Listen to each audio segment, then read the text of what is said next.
देवावर निश्चिम प्रेम असेल आणि तोच सगळं चालवतो, त्याच्याबद्दलची कृतज्ञता जागृत असेल तरच घडतं. तू मला भरपूर दिलंस, माझी लायकी नसताना सुद्धा जास्त दिलंस असं म्हणता आलं पाहिजे. खरंच आहे, हे सगळ्यांसाठी आम्हाला लागू आहे वाक्य. कुणालाही म्हणता येतं की एखादा म्हणेल काय माहिती आहे, तुम्हाला दिले हो, ती लोक श्रीमंत आहेत त्यांना दिले, आम्ही भिकारी आम्हाला काय दिलं, तुला शरीर दिलंय, तुझी लायकीच नव्हती, तुला वास्तविक डुक्कर किंवा गाढव करायचं होतं, ते नंतर त्यांचं ठरल्याने तुला माणूस केला, म्हणजे तुझ्या पात्रतेपेक्षा तुला जास्तच मिळालंय. सगळ्यांनी हा विचार केला पाहिजे, माझ्या पात्रतेपेक्षा मला खूप काही मिळालंय. प्रॉपर्टी माझी संपत्ती, माझी कीर्ती, माझं शरीर, माझं सगळं काही जे आहे, एवढी मला सहन करण्याची पात्रता माझी नाही, प्राप्त करण्याची पात्रता नसून मला हे मिळालंय, याच्याबद्दलची कृतज्ञता असली पाहिजे.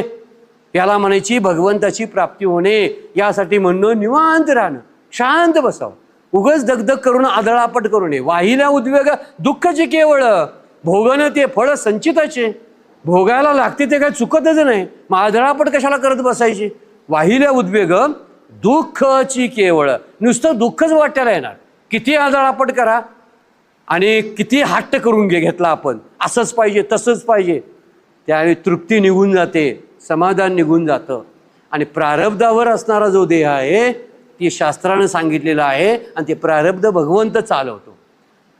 प्रारब्धाची दोरी भगवंताच्या हातामध्ये आहे, आणि मी भगवंताचा भक्त आहे. मी जर भगवंताचा भक्त मानत असेल तर प्रारब्धामधून घडणाऱ्या घटनेबद्दल मी शांत राहणं, निवांत राहणं हे माझं कर्तव्य आहे.